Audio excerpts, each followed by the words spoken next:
Okey, soalan saya, adakah seorang anak punya hak untuk merajuk dengan seorang ibu kerana seorang anak tu merasakan dirinya dilayan tidak adil, tidak sama rata dengan adik-beradik yang lain? Sebagai contoh, kadang-kadang mungkin soal pembahagian harta ataupun pembahagian kasih sayang masa ibu tu sendiri kepada anak-anak. Jadi adakah seorang anak punya hak untuk merajuk dengan seorang ibu? Itu soalan saya, Ustazah. Terima kasih. Silakan, Ustazah. Baik, Alhamdulillah, anak-anak yang dimuliakan Allah, ibu-ibu yang lebih lagi dimuliakan oleh Allah Subhanahu Wa Taala. Soalan ni bagus tau. Adakah hak anak-anak ni ada hak untuk merajuk dengan mak dia? Sebab dia kata mak tak patut. Mak lebihkan kakak, tak lebihkan saya. Mak lebihkan adik, tak lebihkan saya. Banyaklah mak bagi dia, tak bagi saya. Gelang mak tu, mak ada 5, mak bagi kakak 4, saya dapat 1. Ini tak adil. Contoh Jadi anak-anak yang dikasihi Allah, apa pun yang mak kita buat, mereka tetap yang terbaik. Tetap yang terbaik. Kita pandai macam mana pun, you ada PhD 4 ke, mak kita tetap betul. Walaupun yang dicakap tu faktanya salah, mengalah ajalah. Ya mak betul mak. 2 tambah 2, 5. Ya mak betul mak. Mak betul sangat mak. Saya setuju mak. Mak tetap betul. Tuan-tuan yang dirahmati Allah, yang dikasihi Allah, andai kita bina istana pun untuk mak kita, andai kita hadiahkan 2 kilo emas, 5 kilo emas untuk ibu kita, andai kita gendong dia untuk tawaf umrah dan juga haji, andai kita minum perendaman akhir kaki je, belum tentu dapat membalas jasanya yang mengeluarkan kita daripada gelap rahim kepada terang dunia ini. Anak-anak yang dikasihi Allah,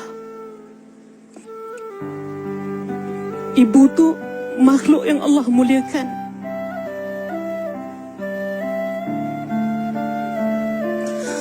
Kasih ibu tidak pernah bertalak. Kasih ibu tiada edahnya.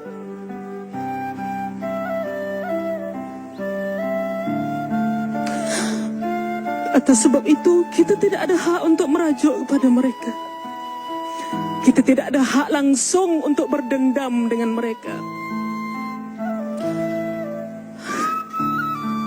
Pohonlah rahmat kerana pada 2 tangannya ada tangan keramat yang boleh mendoakan kita. Doanya tiada hijab terus sampai kepada Allah.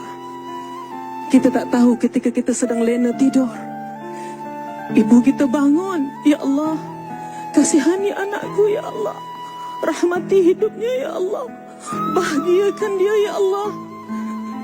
Beruntunglah orang yang masih punya ibu, yang dapat doa ibunya. Sebab itu tuan-tuan yang mulia, kalau anda masih ada ibu, junjunglah dia, letaklah dia di tempat yang paling mulia. Andai anda ada ibu mertua, junjunglah dia, letakkanlah dia di tempat yang mulia. Hatta Rasul sallallahu alaihi wasallam dapat jumpa dengan ibu susunya, Halimatus Sa'diyah. Dibukakan serbannya, dihamparkan serbannya, minta Halimatus Sa'diyah duduk di atas serbannya. Kata Sayyidina Abu Bakar, aku tidak pernah cemburu pada orang, melainkan kepada Halimatus Sa'diyah, kerana dia dapat duduk di atas serbannya Nabi sallallahu alaihi wasallam.